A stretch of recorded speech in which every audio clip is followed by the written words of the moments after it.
Break के बाद स्वागत बाटे रत्ना इलायची सुर संग्राम 3 पावर बा लिंक पेंस हो रहल बा बेमिसाल 12 के खोज।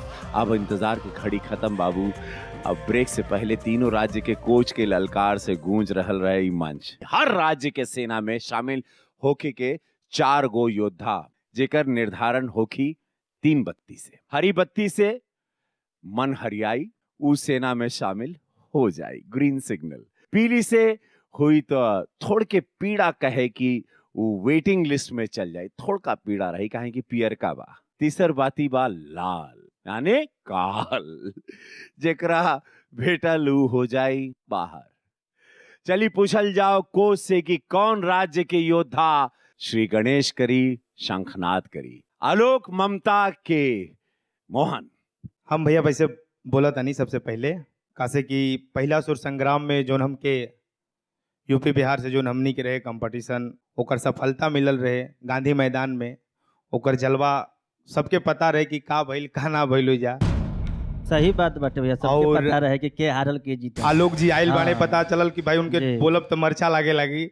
ममता जी भी झारखंड से आइल बली, तब दोनों के राज्य के हमरा के टक्कर दे के बा। हमारे यूपी के योद्धा सब लोग आइल बा, तो हम चाहब कि हम अपना यूपी से अपना अनिल चौधरी भाई आइल बने उनकरे के बोलावल चाहता नहीं। बा यूपी से शंखनाद हो चुकल बा, मोहन बाबू तैयार कर देलन। उत्तर प्रदेश से चौधरी बाबू के धोखा कइलना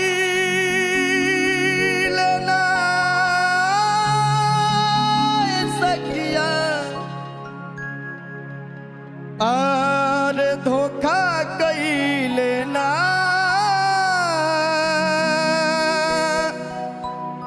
सैया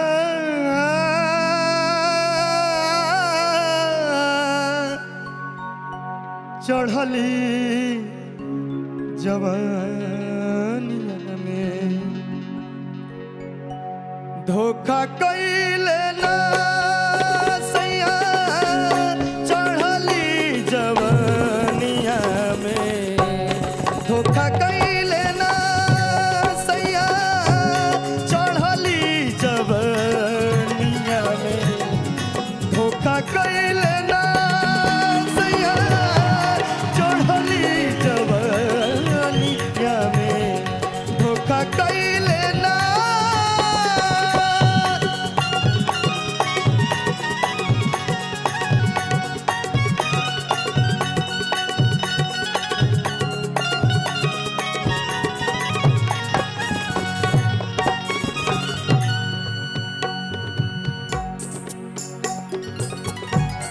हमके बुझाइल नहीं काहे रूस गइले। हमके बुझाइल हमके बुझाइल हमके बुझाइल नहीं काहे रूस गइले। कोना कसूर सैया छोड़ी के परइले छोड़ी के परइले। चिंता में पागल के भेस भइले ना सैया चढ़ली जवानिया में धोखा कइले ना सैया चढ़ली जवानिया में धोखा कइले ना धोखा कइले ना ए सखिया धोखा कइले ना ए सखिया धोखा कइले ना सैया चढ़ली जवानिया में धोखा कइले ना सैया चढ़ली जवानिया में धोखा कइले ना।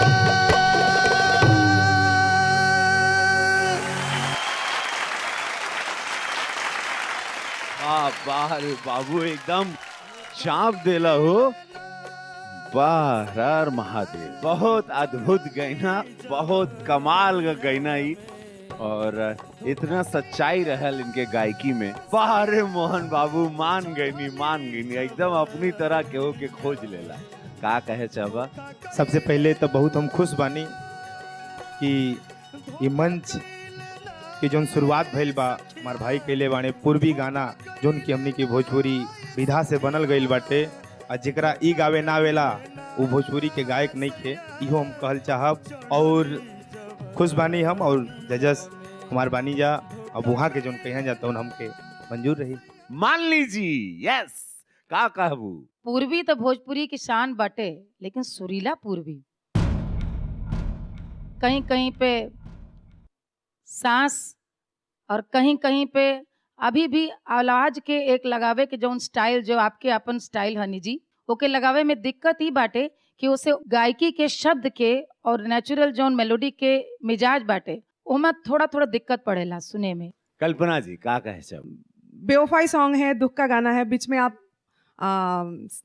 दादा के साथ स्माइल एक्सचेंज किया आपने, तो शुरू से आखिर तक उसी भाव में रहना है। बस एक दो बात का आप ध्यान रखिए। सो मान लीजिए और हमने यही डिसाइड किया कि आपको एक और मौका दिया जाए। So yellow. वाह बाबू वाह, पियर का भेटा गई बात जा तू अब इंतजार करा। अभी हम मीटिंग में बानी, आगे जज लोग के फैसला हुई तो हो सके हमके फिर गावे के मौका मिली, हम ओकरा में जबरदस्त परफॉर्मेंस करब, बढ़िया से गाइब, अपना मोहन भैया अपना उत्तर प्रदेश के शान बनब। यूपी और बिहार के पहला योद्धा जबरदस्त अंदाज में कैलन धमाकेदार। बिहार तो आगे बढ़ गई हरियर सिग्नल लेके, वाह। उत्तर प्रदेश पियर का सिग्नल में मतलब लटकल बाड़न, उनकरा के न्याय मंडल मौका दे ना दे न्याय मंडल के हाथ में बाटे। आगाज अब बारी बाऊ सेना के जे ई संग्राम में पहला बार कूदल बाटे। रत्ना इलायची झारखंड के जान में शामिल होके खातिर कैसन होई पहला वार सटाक। का उनकर सपना हुई पूरा या ना, या रह जाई अधूरा। सब जानल जाओ बाबू, सब जानल जाओ जानतानी। लेकिन एगो अल्प विराम के बाद देखत रही जहान रत्ना इलायची सोर संग्राम तृतीय पावर्ड बाय लिंक पेन्स हो रहल बा बेमिसाल 12 के खोज। आपका आशीर्वाद पाके बहुत सी लड़कियां हीरोइन बन चुकी हैं। गायकी तो है बट मैं चाहती हूँ समझे रवि, आप भी मेरे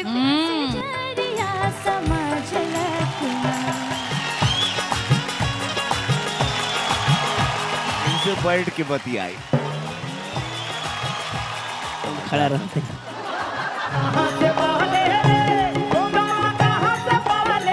अरे